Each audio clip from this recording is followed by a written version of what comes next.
Welcome to Raging Bullets, a comics fan podcast, episode 755. Raging Bullets, a podcast for comic fans on the internet. Download or stream it now. Hosted by the legendary Sean and Jim. Spoilers are ahead. Let's talk some comics now. The Raging Bullet Show. Let's go. Welcome to Raging Bullets. I'm Sean Whalen, drnorge, and I'm joined as always by my co-host Jim, the sensei of the whatnot, the Duke of the Salt of Strategery, feels validated by this story's cautionary tales around crossing bridges, and of course he remains the elder statesman of the podcast, Seguin. How's it going, eh? Jim, on this episode, we're going to talk about the Batman First Night issues 2 and 3 as we wrap up the rest of this story. And I actually want to shout out, at the very beginning of this episode, you heard one of our first new themes from longtime friend of the show, Eli Ganias. And Eli's been with us for years and been so kind to put his time into contributing to the podcast. Over the next couple episodes, you're going to be hearing some more theme songs. Actually, there'll be a new closing song on this episode, and a new opening song on the next one, and a new closing song on that one as well, all done by Eli. So I want to thank him for sharing his talent with us. He's really, one of the things we talk about is environment and atmosphere on this story. Eli has provided such environment and atmosphere for the podcast. So thank you so much for your talent, your sense of humor, your contributions to keeping this podcast feeling fresh. You are awesome. Thank you very much, man. Absolutely. We are sponsored, as always, by DCB Service and InStockTrades.com. Mr. Seguin, what's going on over at DCBService.com? One of the things I always love about DCBS is it's not just about great deals on comic books. They also have everything for us geeks. And right now I am looking at a celebration of the 14th Doctor in apparel. They've got some really cool Doctor Who t-shirts, a nice 14th Doctor celebration. They've got t-shirt with all of the companions, as well as a t-shirt that shows all the different TARDISes used by the various doctors. So thank you, DCBS. Is it the 14th Doctor or the 15th Doctor they celebrate?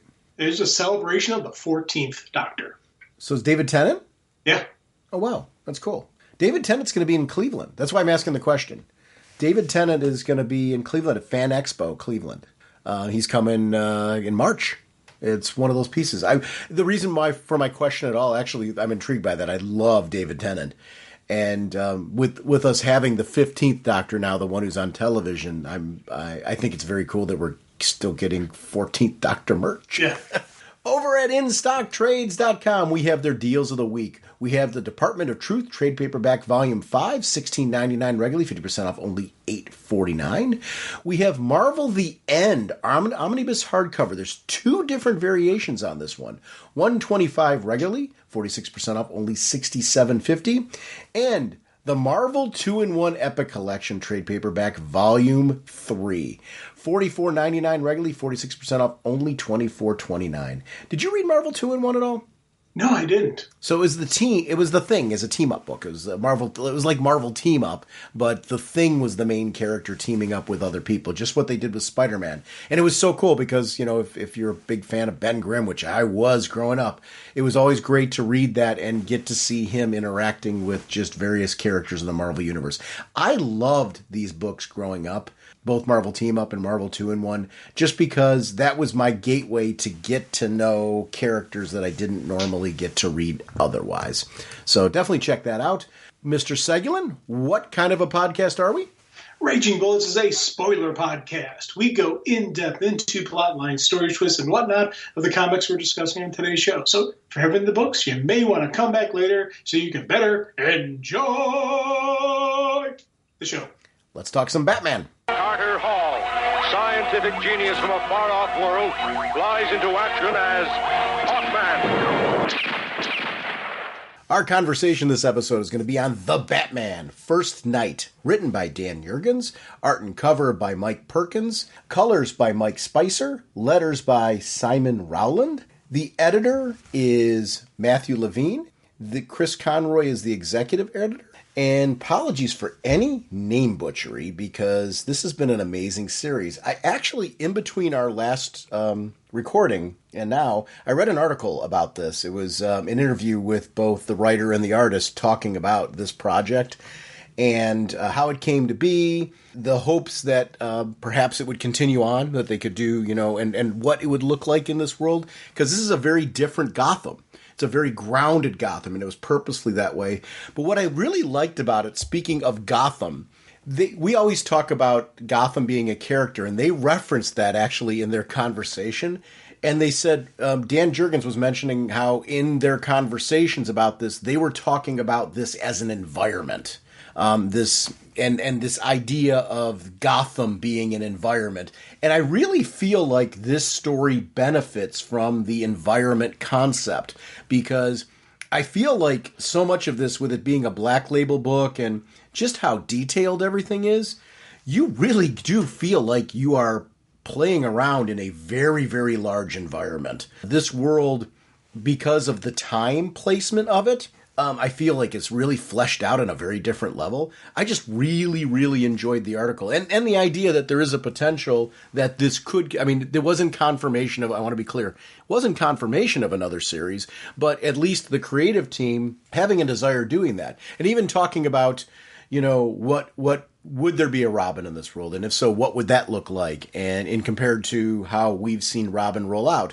How this is a very much ground floor, very early Batman, and we could see this detective's career play out in a very different way. This series is something that, as I read it through, because I went back through to the beginning and reread it again after I completed the whole thing for the purpose of this conversation. I really enjoyed it. Like, it was a fun read. I found myself really appreciating the environment. I'm going to keep saying it over and over again that they created, because I really like that concept. And I do feel like this story benefits from that idea of them taking a total whole look at not just Batman, but his supporting cast that was put into this particular story and the world they were crafting.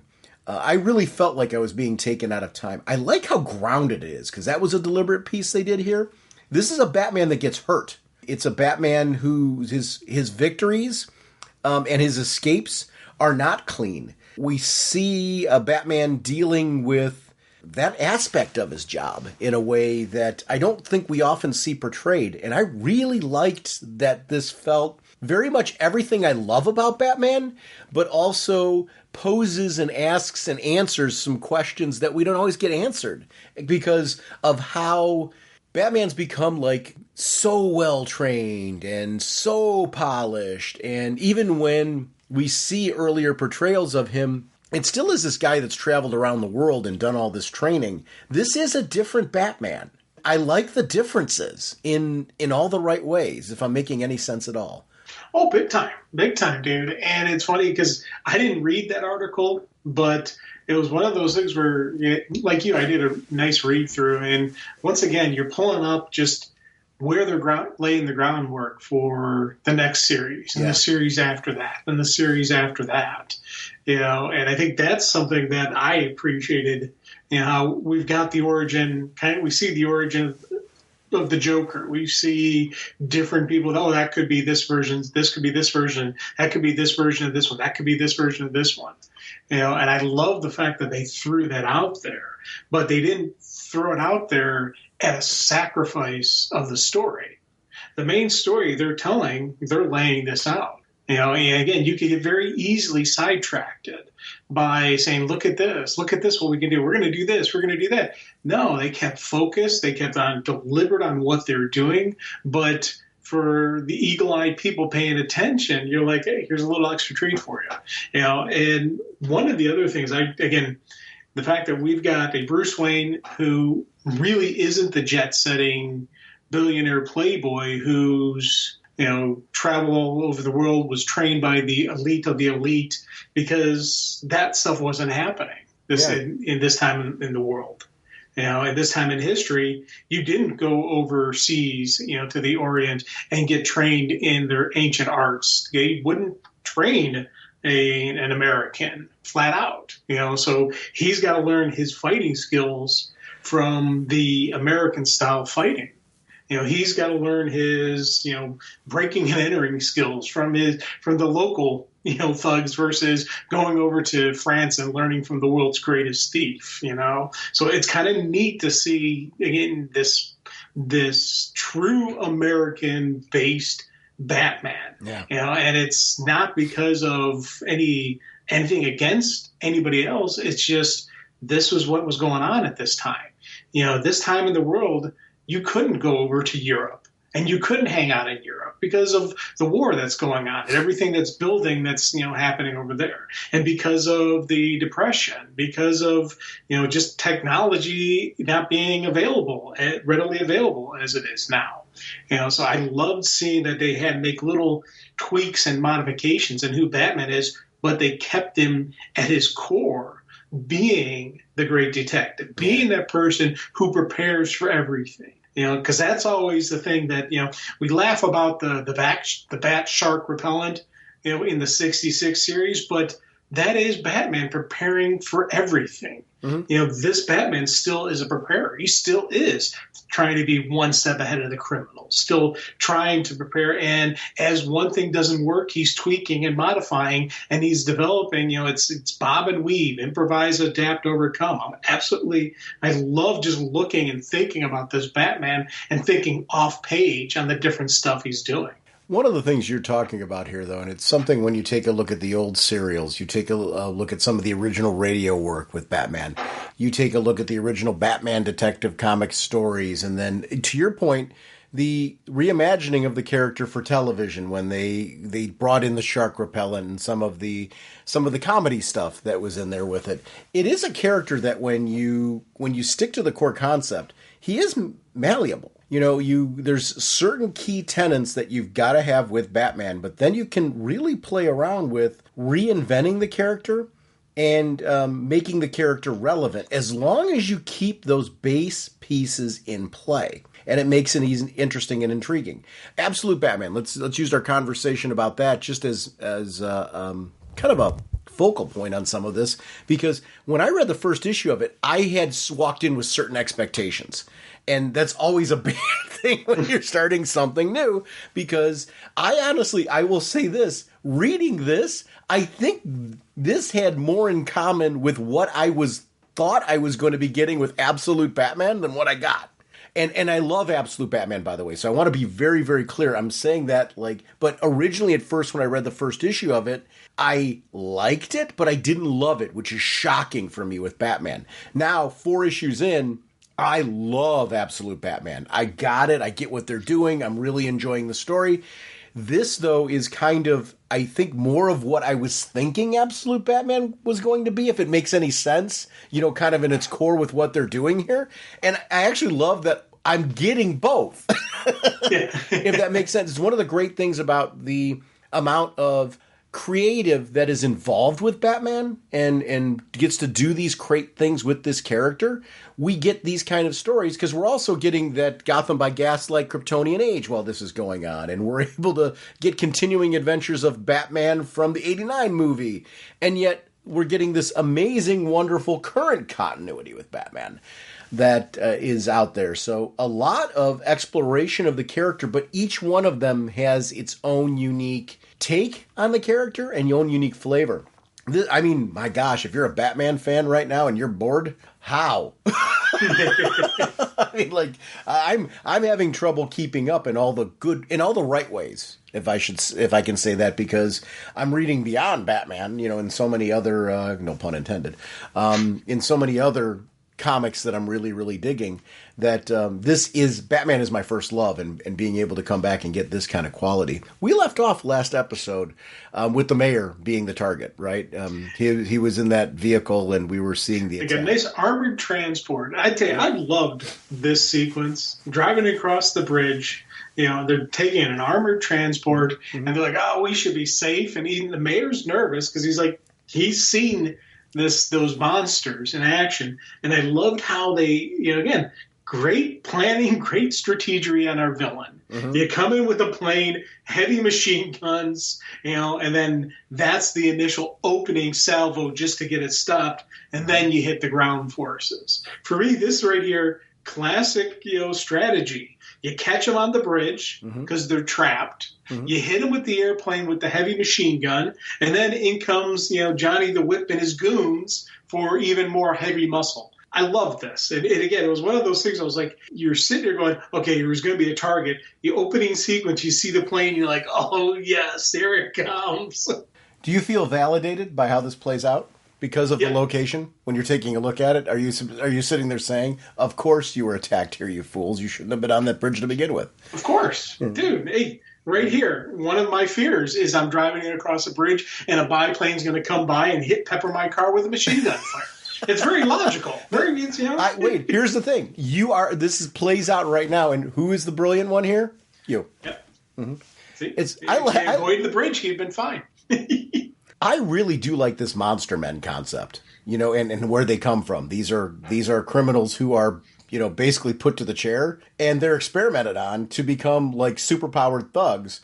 Johnny the Whip being like kind of the loyal smarmy, and boy, he looks like he'd be that. Yeah. He looks like he'd be like lead henchman in that kind of group, especially in this era with the Tommy gun and all those pieces. I absolutely love the way he's drawn. I love his dialogue. Everything about him makes me want to see what happens to him in this. And it's something where I really love, as far as casting goes, how that plays out. Because we actually ended last issue with that part where Batman was swinging in saying Johnny the Whip, right? And we get to see the confrontation with Batman and them. I love this fight sequence because these are ugly, grounded fight sequences. It's brutal. Batman is not a polished acrobat in this. He's athletic. He trains. He's got skills. He's a fighter. Those are pieces that are in there, but he is a street fighter. It's a different sort of combat that we're seeing out of this Batman, getting more to the character's roots. And I really, really like how this plays out here. Character's roots, but something different. I love the costume. I love the way it all plays out in this. Everything just feels much more gritty. It's got elements of what I like in Daredevil in it as well. I love these street level kind of pieces in there where I just feel constantly a sense of danger in what's going on here. This is a Batman also that doesn't have eyes in the back of his head all the time. You see like periods where like dude's in danger right now. There's numbers overwhelming him, and I really like how everything about this fight plays out. He gets the mayor safe, and then first thing he does is he's like, if I stay, I die. And he recognizes that he's in a bad situation. His mission was to keep the mayor safe. The mayor's safe. He's out of there now. Right. Mayor's in the car. He's gone. So the Bat takes off. And I loved seeing him retreat, make a tactical retreat because he needed to. Again, it's one of those things where he's recognizes his weaknesses. This is not our Batman who's the super ninja on top of, being the world's greatest detective. This is a guy we've been using street level so much in this. Part of being a street level fighter is knowing when to run. And he did. And that was an absolutely brilliant sequence with him, doing that. And that led into an even really cooler sequence for me. I absolutely loved when the follow-up to it. Because you go off the bridge, you go in the water, hypothermia sets in almost immediately. Yeah. And I love that this Batman is feeling the cold, feeling the hypothermia. He's hugging that fire to try to warm up, just to try to get it so he can move on. And this is about survival, not just about being dun-dun-dun, the Bat. No, this is a guy in a Bat costume who's got weaknesses. I love the cowl. Especially the ears, the way that it plays out, they're much more pronounced. Yeah. It's a different sort. I mean, I know we've seen variations of this in the early Batman, renditions of the character in various plays. I don't remember the ears being that pronounced Like if you see the side view when he's having the fight, like a couple pages before you're talking about, they're very, very pronounced. And I actually really like the distinction and the difference in this. Do you remember seeing something like to this extent? No, not really to this extent. But here's the thing I love about this is if you look at a real bat, yes, their ears are more like this. Yes. So that's one of the things I loved about the fact that, he would, again, when you're first laying out the design, you're first coming up with it, you would mimic more of the bat, more of the flare out like that. You would make yourself look more like the bat. And eventually maybe he would realize, okay, I don't need them so pronounced. Let's, cut it back. And he would get back to more of the spiky, ears that we're used to. But for starting off, when you're first, picking that I'm going to be the bat, you're going to flare them out like that. So I liked it. I like how, again, this is the beginning of the costume, the beginning of who the bat is. Yeah, and adds more weight to when people are saying the giant bat, it's real, those type of pieces. I get that, because especially if you're seeing him in the shadows and stuff like that, there would be reasons to feel that. I really thought that was a cool choice. I like that it's almost like a hybrid of that and the costume that we so traditionally love. That part of it just works really, really well for me. The rabbi is really an MVP character of all of this. I really like him. And I hope if the series continues on, I would imagine if the series continues on, there's supporting cast in this that makes logical sense to continue on. I want to see them continue. I want to see him. He's become his Alfred in this. Mm-hmm. And I really, really like the relationship between the two. There's something to it that's really powerful. I like that we get sequence, we had a whole page with him before Batman shows up on the scene that sets the stage.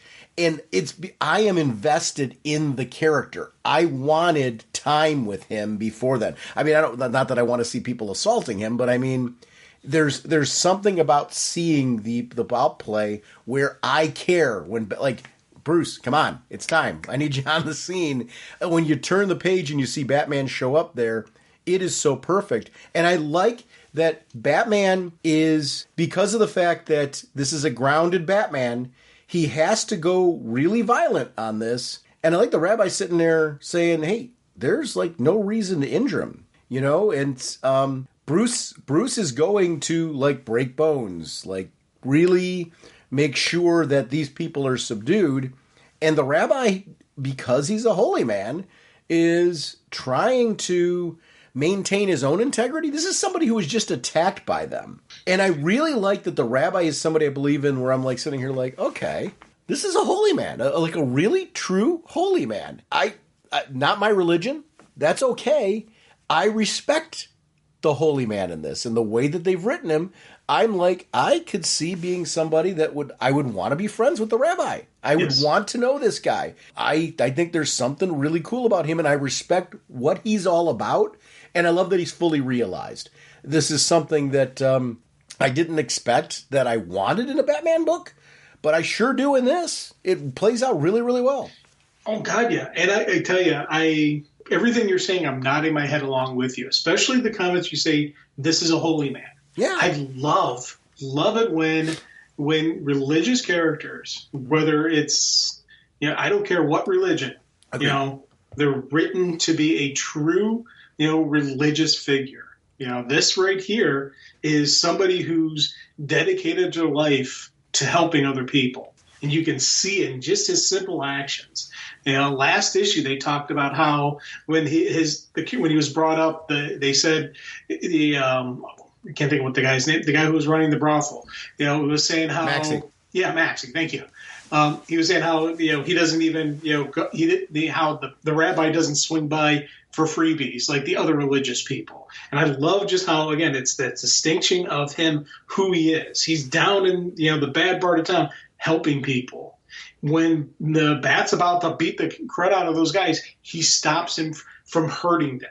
I love just that notion. And then as he's sitting there talking to him, he's just hey, I'm here for you. And we saw that before last issue where he's if you ever need to talk, I'm here. And it's that selfishness. And it makes perfect sense how this is playing out, where Bruce does drop the mask. He does show him who he is. It's one of those things where you always wonder, can you trust somebody? Yeah. This one, I completely agree with what he's doing. I completely understand why he's doing it. And I'm down with him. If you were to ask my opinion on it, I'd say, yeah, Bruce, you can trust him. He's a solid.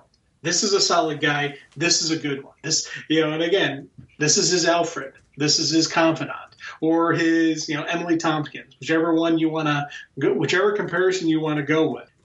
This is one of his team. And I love seeing that, and continuation of the story, 100% he has to be in it. The thing that works about him too is I like that the rabbi has a full life. Sometimes when you put these characters in, they're really relegated to the religious institution, and you never get the idea, like, what is this person like other times? The rabbi has a family, has a life. There's pieces to that. I love the fact that this character is fully realized. It's something that when we talk about the environment and the atmosphere of this book, it's the locations and it's the people. Nobody is like a cardboard cutout, very flat. Everybody's three-dimensional and well thought out. And that part works. His interactions with Batman in particular are fantastic. What I did not expect is the cowl to come off. And for Bruce to have those conversations, this is where he fully becomes Alfred in that moment. This universe's Alfred. This Batman's Alfred.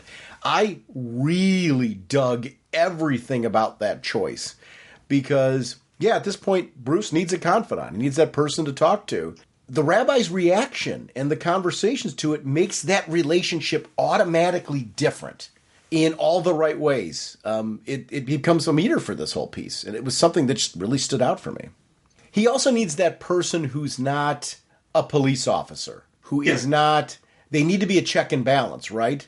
You mentioned Leslie Tompkins last episode when we were talking on this. He fills a bit of that role, too. It's almost like Alfred and Leslie Tompkins rolled into one in the rabbi. Yes. In the purpose that he serves in this. Because there's a conscience of Batman that is served here as well. And you kind of need that person to be that piece. Julie Madison serves some of this too. I really just like the different choices off of this and how it makes it feel just as much Batman to me is what I love, but the different interactions add a whole different spin on this whole thing. The trust is hard for me line was really good. Yes.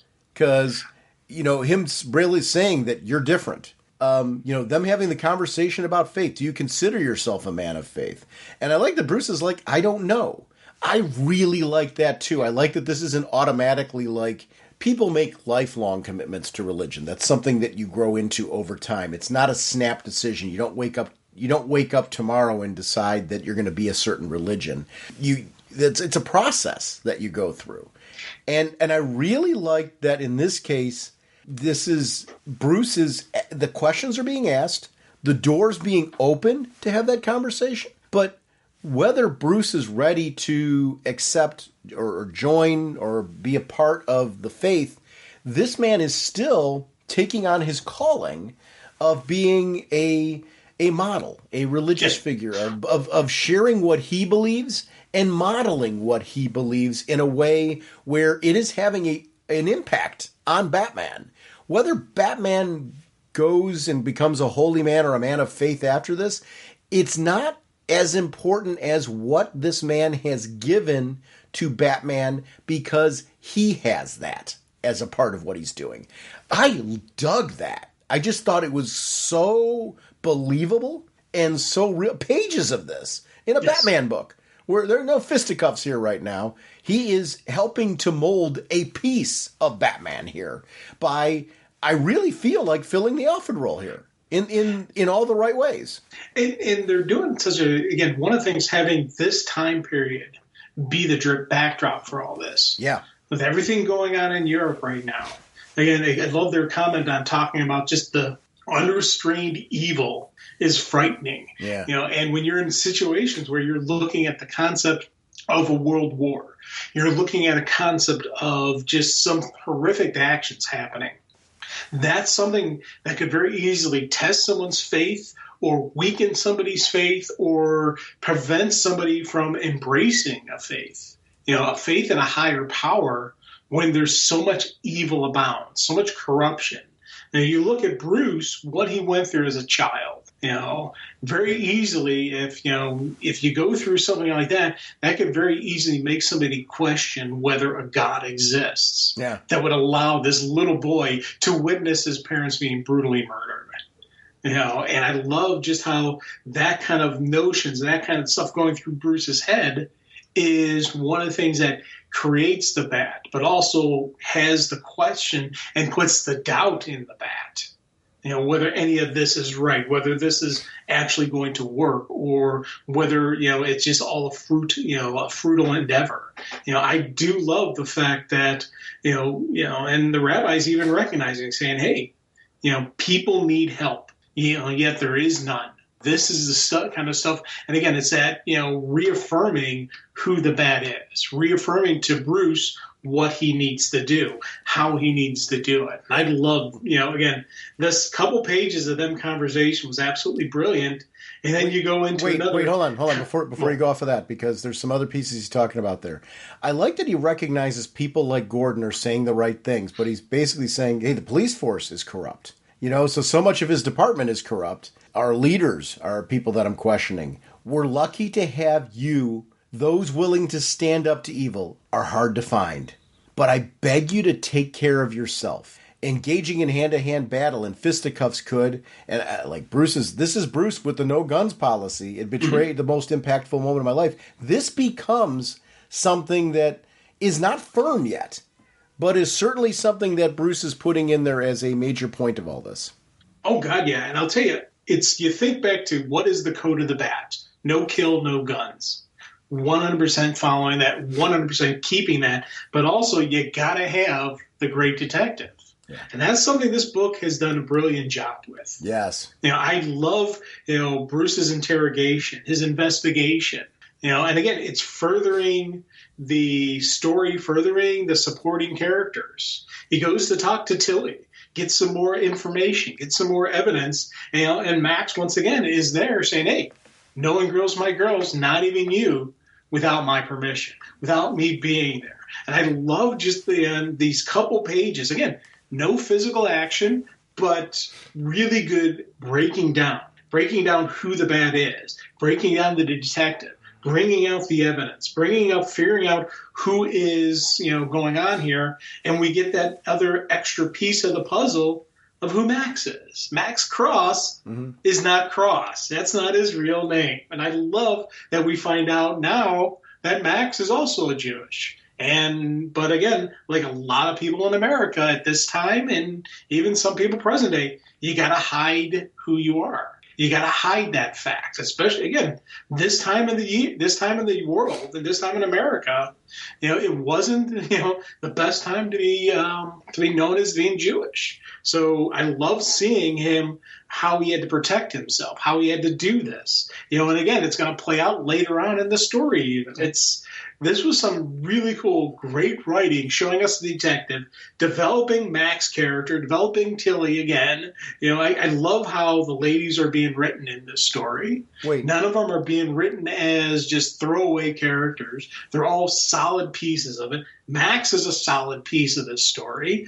I'm loving the supporting cast. One of the pieces that I really want to go to, though, that we're kind of leaving out here, we find out Max's background because of the fact that Batman's telling him to protect the rabbi. Yeah.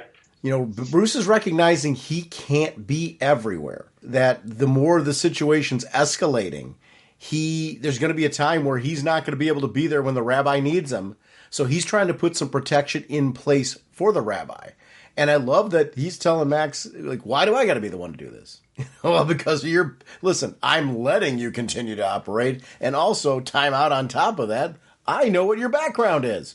I really loved how that all played out. Because you're right, it did add another layer to his whole background. But I love that Bruce is, at this point, so fully invested in the rabbi. He recognizes that what just happened back there, I showed up on the scene at the last minute. I need somebody there to be able to do that a lot faster. And that was cool. Very, very cool. Oh, God, yeah. Johnny the Whip is a very, very interesting character in all of this because of the fact that every time he shows up on the scene and the murders are like ready to happen, he's ready to take out Gordon. I wanted to see Batman get on the scene. I wanted to see the fights. This is a Batman, again, who he's going up against these two hyper-powered characters. He is not in a place, as more of them show up on the scene, and they were prepared to try and, take out not only Commissioner Gordon, but the police. Batman's dealing with overwhelming odds here. That sense of overwhelming, because they were prepared to take down an entire police precinct. Yeah. I really just liked the scale of that and how it was playing out. Bruce, you can see how if he continues down this path, he is going to his career is going to be short, right? Because this is not a Batman who can do this for 40 years. This is a Batman that is already got war wounds from this. These are pieces that Julie Madison picks up on very, very quickly. But his belief in what he does as Batman and what he's trying to do to save Gotham is the continued drive. And I find him, this Batman, even more heroic because of the real danger to him. He is a guy I'd want in my corner. If I was navigating this series, or this city, I should say, I would want to, know that there's a Batman out there and that he could sweep in and protect us. It would make me feel a little bit safer in this environment. But you get why these events and how they played out in his conversation with Gordon would make him consider carrying a gun, which is where this issue goes. And it's something I'm not normally a fan of Batman considering it at all. At this point in time in his career, with what just happened to him, I liked how this played out. I like that, and I like where it goes, by the way. I want to be very clear. I love everything about it because of how it plays. Oh God, yeah. And again, this right here was a great way to end this issue up. Because you think about it, we had some really cool character moments. We had some really great, just dialogue and, we were both, again, gushing on how awesome it was to see it. So you end it with a bang. But, with a great fight sequence. And I love seeing the cops not just be throwaways. They're nothings. No, Gordon's fighting. He's fighting some, monster. His boys are coming out with some Tommy guns and cutting into them. There's casualties on both sides, but I do love seeing a cop be a cop. I love seeing them fight. I love seeing them, not just lay down and not just say, oh, let's hit the bat signal. We need protection. No, this is a cop. He's going to fight. And I do love seeing even Gordon at his age, he's still throwing down. Gordon took out one of them. Granted, the guy, Johnny the Whip brought more than just one, so it was not an even fight. But again, you like seeing this play out. And to your point where the ending with Bruce sitting there considering the gun, looking at the gun and considering it, completely agree with you. It was absolutely brilliant the way they played it out. He goes from that staunch, no, I'm not going to almost dying again and having Gordon, save him by shooting the guy. To him, why wouldn't he think about it? Why wouldn't he think about maybe I could use this tool of evil for good and all that kind of stuff running through his brain? I loved how again how it ended, how the finality of the sequence, because they hit you with this brilliant dialogue, this brilliant character development. Then we get a really cool couple pages of action fight sequence, and then it ends with just the consideration and makes you wonder what's next. Is he going to do it? Are we going to get a gun-toting Batman with the Bat Tommy gun and all that? I was like, this is outstanding. I have in my my basement a bunch of signed comics that I've framed over the years, and it's when I get a chance to meet a writer, get an artist, or anything like that. I'm really big now on getting them signed, and I do a little frame and put it up on the wall. And I've got celebrity pictures, things like that I've been putting up and kind of doing all those pieces as well. But I love having the comic artwork. The covers for these. Yeah. And this issue number 3 may be one of the ones that I'm hoping I get a chance to meet the artistic team on this book and get a chance to get something signed, because I would love to put this, on the wall down there. Because I'm looking at the trade version right now, which doesn't have any of the it's just the image. It doesn't have any of the graphic for the actual title or anything on it. I really love seeing the Batman costume, but then everything is contained within. Yeah. And I just think it's a really neat look. It's a really clever cover design. And I think it's because of the fact that this Batman costume is so cool in its tweaks to make it kind of work for this story, that it just makes it so much cooler in setting the tone. The color work is something else I really want to compliment again in this piece, because the color work, the tone, the shading, it's the pencils, it's the inks, it's everything that goes together. There is it feels like almost like a film filter that is on this when you get to see, because it does feel like old time film, especially with Julie Madison and the way that she's drawn in this, and some of Maxie's Tilly, for example, the way that she's drawn, they feel like they're from the era. Everything feels authentic. This is something that I feel like I'm watching something really well done on Turner Classic Movies or something when I'm reading this, and I just feel like that's an artistic victory from this in the way that it's been put together atmospherically. Yeah, you can say kind of film noir, but it's not even just that. It goes a little bit beyond that for me. Yeah. On just how it's laying it out, and how, again, it's because it's not what I would call a traditional film noir. It's got its own tweaks and its own little groove and vibe to it.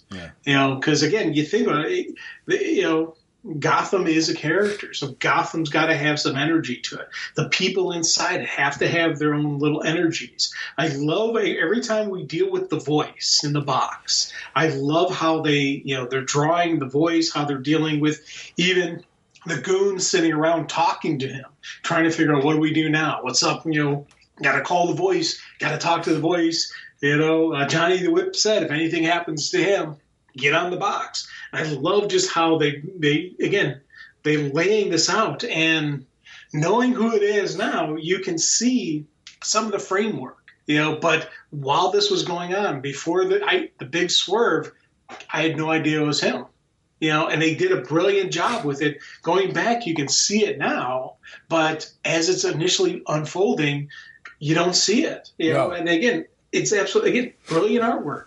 Yeah, and I really like that part where everything logically lines up, but I did not see it coming. And I like that they were leading you one way, and when the reveal comes, it just really works. Johnny the Whip, this is another thing that I didn't see coming. When the police got Johnny the Whip, I didn't wind up seeing what would actually happen to Johnny the Whip because of that, and yet it's so poetic what ends up happening there. It makes sense, the way that it plays out. Bruce having the debate with, his parents, as he's looking at the picture and just talking through the gun and holding it, and Julie Madison showing up on the scene at that point in time, I like his reaction sitting there. Does this mean that I need better locks? Apparently so. It was such a great line. It felt like almost it took the best elements of like a Michael Keaton Batman and threw it in there as well, because I just thought that was a great line between the two. I love her in this. This choice of how they handled it, I didn't know I wanted to see Julie Madison discover the secret and for her to have this interaction with Bruce. Her writing in this is spot on, because I'm usually a Bruce and Selina guy. I want to see Bruce and Selina together, and everybody else is secondary. In this universe, I'm all about Julie Madison. Yes, I'm Team Madison, yeah. And one of the things I love, again, this sequence, it goes back to the first issue when Julie first sees the safari groom. Yeah. That was his father. Now we're finding out that the father stopped hunting. He would never pick up a gun again. So the birth of the no gun rule actually started from his father. that actually adds to the weight of it. I like it. You know, because the dad had just been in surgery because of a shootout between gangsters and innocent bystanders were hit. And just the damage that the bullet did appalled his father, and he'd never hunt again. So I love the deeper meaning of the no gun rule. It's not just because the gun killed his parents, but it goes even beyond that. And I thought that, for me, was absolutely brilliant. Yeah, I totally agree with that piece. I thought that was something brilliant, too. What I like about that is I think it's really important. We always talk about how affected Bruce is by what happened to his parents and how that drives him. I like when they put in there, both with mom and dad, little anecdotes, little stories that show the impact they had on him as a person. Like, you got to make me believe there's a lot of people that have very, very strong feelings and very, very strong relationships with their parents. There's a lot of people who don't.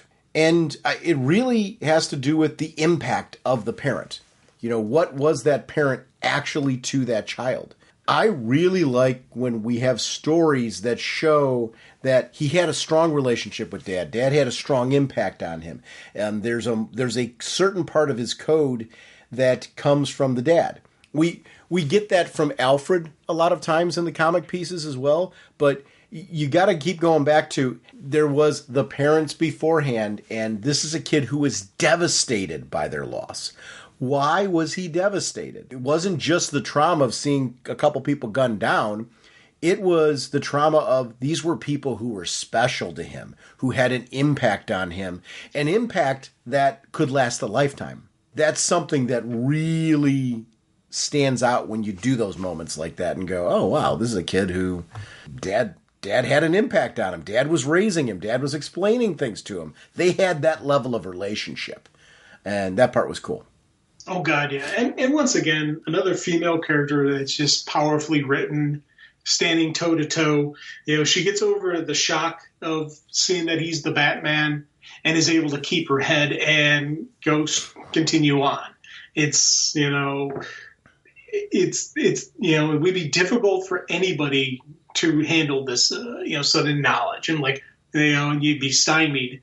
She takes it as a trooper and continues on, and then, starts giving it back to him about when she starts talking about the guns. Yeah. And is this right?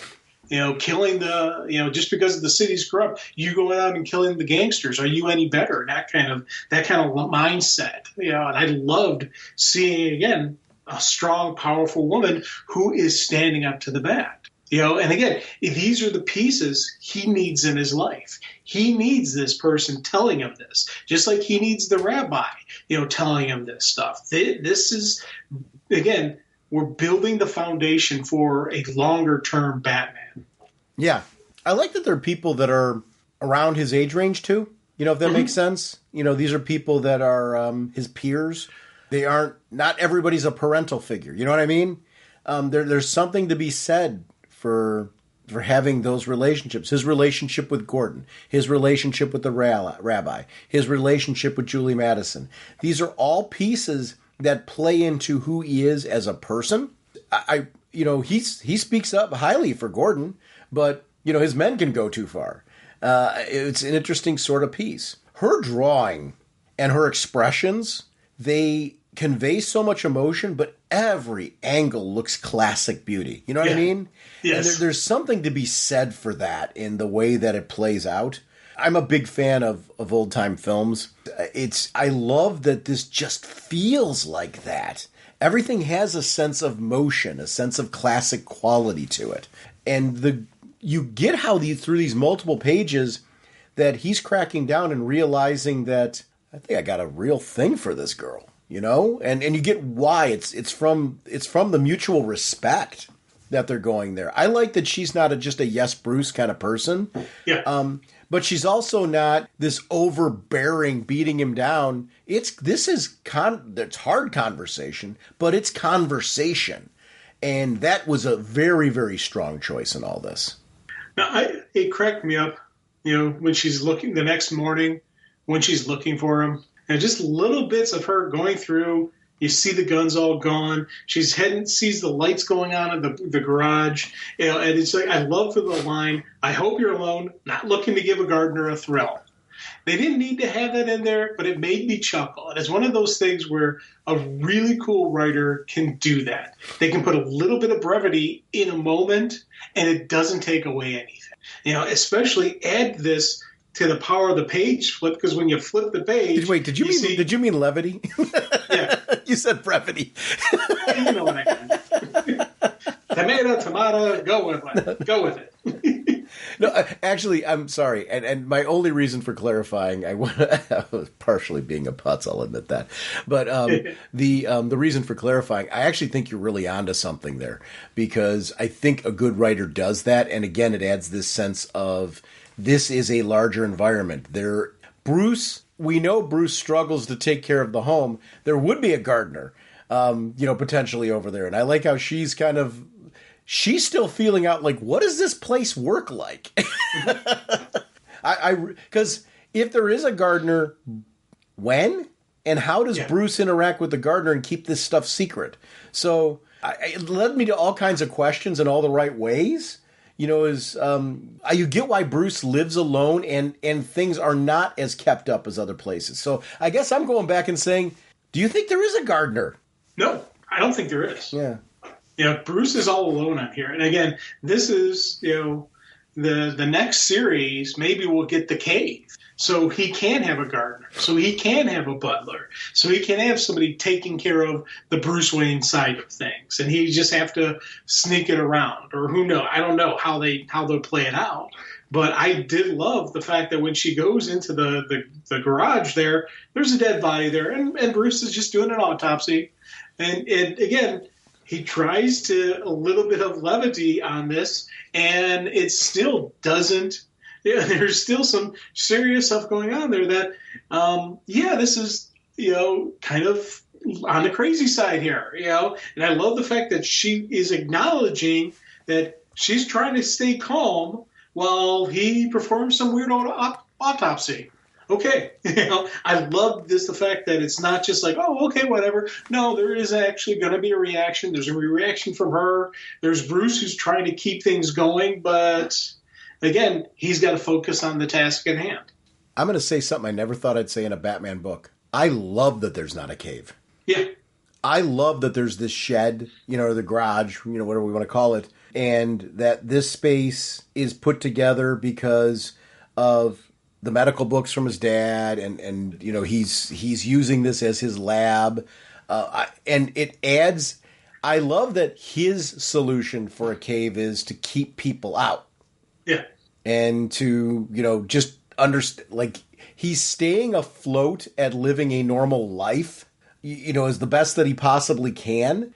But it's going to be interesting to see what role Julie has in the future. Does she continue to put up with it? Does she stick around? Does she have a positive impact on how the place is maintained while keeping his secret? It's going to be interesting to see, what capacity does she have to be able to handle this? Because at some point in time, you want a normal life, right? Yes. She's an actress. She's used to being in the spotlight and being involved in things that fall outside of your traditional white picket fence kind of norm, So there's something interesting in who she is, her maybe interacting with the spectacle that is his world. It's going to be very, very interesting to see where this relationship goes. I am rooting for these two in a way that I'm like, I'm rooting for Julie Madison? When is that going to happen? She's so often portrayed as, like, arm candy that, like, is just to keep people from guessing that Bruce Wayne is Batman. Yep. So he can live that billionaire playboy life. I love this version and variation and use of her. I like her knowing the secret. This works out so well. And I love the Bat Garage. Yes. I'm digging all this. And it's funny because I really haven't read a lot of stories with Julie Madison. So it's like, you keep throwing out like, oh, I love this version of her. I'm like, I don't really remember other versions of her. Remember when he lost his memory? Yeah. The girl he was with? Oh, God. You read Julie Madison. I did read. I did not. I did not. Oh, yeah. Or it came back to life, I should say. Right, the whole piece when he had a chance to live his life, and then Jim Gordon took over as Batman. Yes, That was Julie Madison. I'll be honest, I completely forgot about that. Well, I forgot what her name was. So, Yeah. Oh, that is cool. Yeah. Okay. Yeah, so you have read another version of her. And she was great. And wait, want to be clear. She was great in that story, too. Yes, I completely agree. And I'm kicking myself for not remembering her name. Yeah, and she was the one that had to give up Bruce. Yes. Because of where things were going. I really like that Bruce is working on, because the idea of Batman having gadgets, Batman having inventions and skills and things like that, he's using some of what he's learned from his father to create a weapon to use against part of why is he doing this autopsy? He's trying to find an edge to try and handle these creatures that are just overwhelmingly strong, and the fact that they have a limited lifespan, but they're being created in mass. Yes. At least in mass for this. For one of them is like an army. When you've got multiple of them running around, you've got something to deal with here. I really, really enjoyed that. I love the experimentation of it and what he's doing in this piece. This is the sequence that really had me. This is the shell game sequence. Mm-hmm. Because I was convinced here I knew who the person was. I thought it was Shelby. Yeah. I thought the bad guy was Shelby. I was meant to think the bad guy was Shelby. I love that I was meant to think that, and I fell for it. It's an example of just, again, great writing.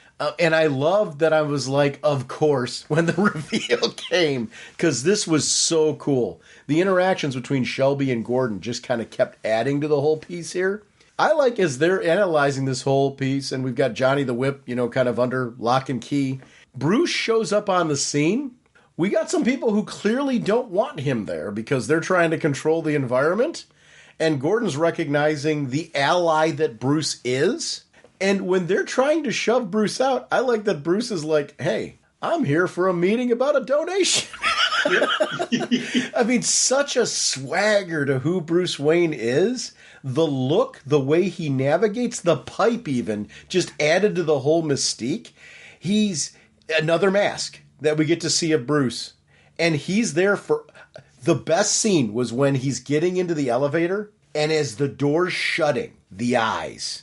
You see one eye peering back from underneath that hat, and he's watching the whole scene, and he's trying to figure out who it is. At that time, I think he's thinking the same thing that we are. I think everybody is. And one of the things I love the art team did here was, if you think back to the last time we saw The Voice, he was smoking a stogie. Who's got the stogie? Shelby. We're like, oh. And that was, that was something I noticed. Like, oh, look, that's it is him. It's him. Cool. And I was like, oh, that's awesome. Again, the swerve was perfect. Did not see it coming. And everything you're saying about Bruce, I loved, and even the pipe. I do like Bruce with the pipe. Yeah, that's a sentence I never thought I would say in my life. Right. Martin and Julie's relationship is real interesting. This is an example of where, you get these with these black label stories. You get these prestige format stories traditionally at DC have had this benefit. Sometimes your extra page counts, you get some extra breathing room to be able to do this kind of thing. I like seeing sequences of Julie where she's not with Bruce, and we get to see more of what's going on with her, with Martin, them reflecting on this, because he's, obviously their financial benefactor in that. She's not ready to tip her hat to Martin yet as far as everything. I mean, she wants, clearly he's okay with him knowing, but she's very tactful in how much he knows, because right now, I think she's trying to figure out where things are going with Bruce.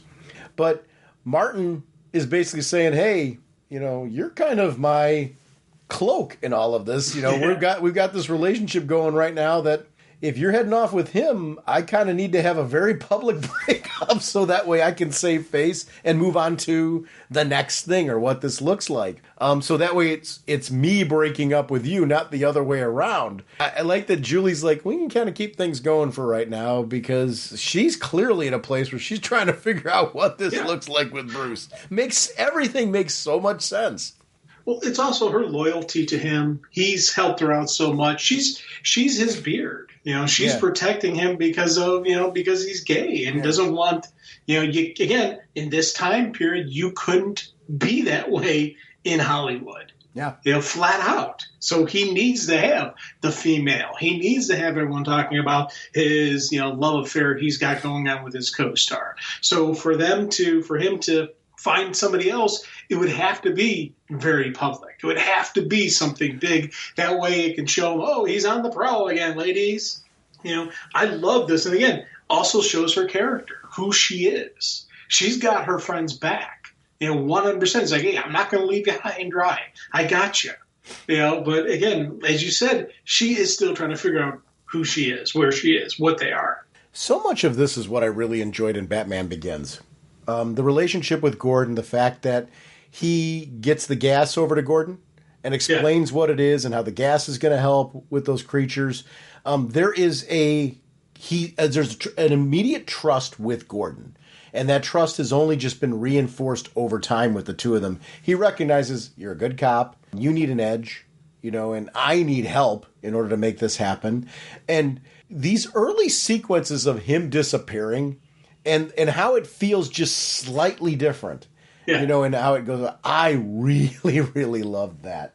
I will admit, when I saw Johnny the Whip, in that little cloak and everything like that, I knew at some point in time, like, oh, they're either going to... I thought they were going to kill him. That's what I thought, too. When they grabbed him and took him, I'm like, oh, I take it back. I think I know what's going to happen now. Yeah, well, I'll be honest, it's a fate worse than killing him. Yep. So I was like, okay, good. Glad to see the smarmy guy is going to get it. Yeah. I actually was all for him, them grabbing him. I like Bruce getting on top of the vehicle, kind of riding along to find hideouts and find out who the real big bad is. Everything about, you mentioned investigation earlier. I like the fact that we got to see the building of a detective, right? And almost in some ways a medical detective in how he does it. I like that so much of his background plays into who he is. Foundationally, from the ground up, he's his father's son. That part really stood out in this in a way that I don't feel like we always get from Batman storytelling. And I really, really enjoyed that piece. Because I often feel like in our comics, he's Alfred's son. Because Alfred raised him for so long. In this one, this is Thomas Wayne's kid. And there's something to be said for that. I love Alfred. But I like that this is just a different world and a different take. And what if we saw much more Thomas Wayne influence in who he is? I really enjoy the choice in this. Yes. I agree too. And again, this is the classic Bat. We're still seeing Batman. We're still getting what we love in the Batman story. Again, it's just a different little twist to it. And how many times can you tell a Batman story? Well, this right here is showing you can do it as many times as you want, as long as you've got a team that works well together, that knows what they're doing, they know what story they want to tell. We're getting it, and I love that. The rabbi attack was telegraphed. We saw that coming, right? And I love how the rabbi attack played out in this, because it was everything I wanted from it. I wanted to see Maxie show up on the scene. I know how that was going to play out. I actually really liked the interaction between the two, where they recognized, he revealed that he knew who he was from his brother, but Maxie also recognized that, hey, I'm going to tell you right now, you got a benefactor, and it's a mutual acquaintance of ours. And I really liked how that was when things started happening. Explosions started happening. We started seeing the impact on the environment. They refer to this as the environment, on the environment that is Gotham. And it worked really well, because I'm so invested in this world at this point. It's like, don't blow things up around here. I'm actually kind of liking this Gotham. What are you doing? Because I like the people. Yes. Oh, God, yeah. And I agree. And I loved how the film people are using this. Oh, I love this. He's like sitting here, look, we got to shoot right now. and she's like appalled by this. She's like, "Are you kidding me?" And I loved that. And again, kind of fits. It fits with how they handled things back in the day. Back when you think back to, they didn't have our CGI, they didn't have our special effects. So you got some natural explosions going on. Let's film this. Now, the thing I like about the mayor is, the mayor's a bad dude. Yes. So he's not the mayor. The warden. The warden.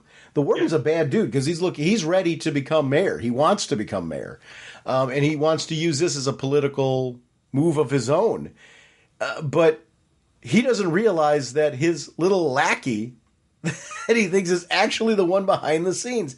I like that Bruce is thinking the same thing that we are, has gone after the warden on this one, and it's not the warden who's behind this whole thing. Mm-hmm. That part I really loved. Batman showing up on the scene where he goes, "You," and you get to see kind of, this shadowy version of Batman.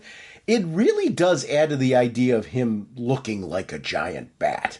Yes. And even the shadows of it and things like that. I just love the choice. Well, it's the beginning of the bat signal. Yeah. Because it's the giant spotlight that shines on him, and that's the reflection. Yeah. So once again, another piece to the puzzle that is the bat. That is stuff we commonly know on. They're introducing. And again, brilliant on the artwork because it does give him some supernatural look to it. And I love the fact that once Bruce starts giving the warden a beat down, he knows this ain't the voice. This guy's too smarmy, too weak-willed. There's no way this guy could have pulled this off. And that's when he realizes the swerve. That's when he realizes, and again, that's when we all realized it. This was a brilliant writing that it was DeBesso, who was the true mastermind behind this. The guy in the background, his lackey, who is in all the scenes, and if you watch him, he's there paying attention, but you never once suspect him. Absolutely brilliant. I loved this. The warden's clearly ethically challenged. But yes. Obviously, DeBesso takes it to a whole different level in what he's doing. Ethically challenged versus evil is how I look at it. Yeah. DeBesso is evil. The warden is morally corrupt. So he's a bad guy. But, morally corrupt is different than evil. Yeah. And I think that is something I really, again, it was kind of a neat thing to see. That this person who I was thinking the entire time was our bad guy, he's a bad guy, but he's not the bad guy. And I thought, again, brilliant writing. Seeing this play out with Johnny the Whip and what he does with Johnny the Whip, I'm recognizing it's yet another soldier, to help him. Because the voice is basically saying at this point, DeBesso's basically saying, hey, jig is up. It's too late for everybody. I've got everything in play. So it's time. We're just escalating right now. And I need another soldier for this. And guess what, Johnny the Whip? You get a chance to serve me yet again in another capacity. This leading to just yet another great fight sequence with this Batman. It was something that he went to go after Batman with that. And I loved how close he got. Like, we actually see the needle get ready to puncture into the... And this isn't a body armored Batman. This is, this is fabric. Yes.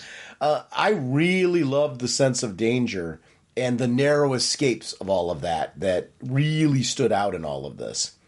Gordon fighting on the street when Gotham was burning was, because I really liked the change in visual. We went from a very dark sequence to one, again, we still got the same dark, shadowy city, but it is framed in fire everywhere.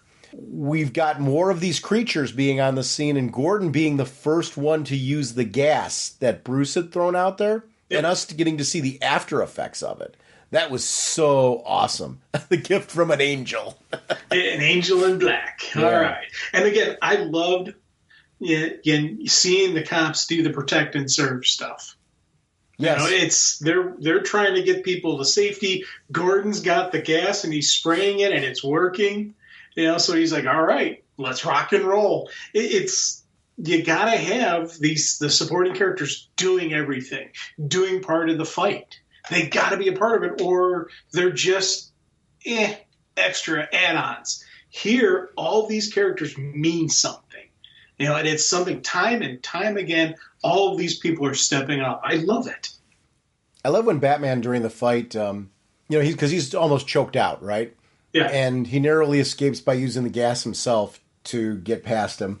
But he gets a Tommy gun, and rather than utilizes it, he drops it and uses more of the gas and takes Johnny out. Johnny died in that sequence. This is an example. I am normally not a fan of Batman being involved in the death of anybody.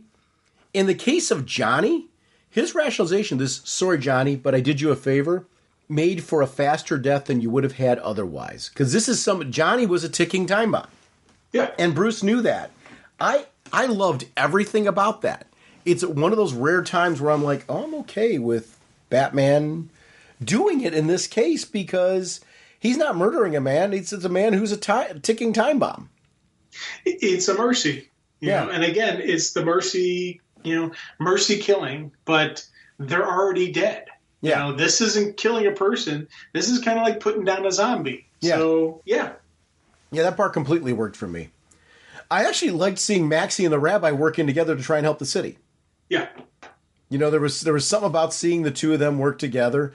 I'm hoping they're in the next, both together in the next series and kind of seeing more of Batman's. He's almost like Maxie has the potential to become a different kind of Bibbo for Batman, if that makes any sense. Yeah.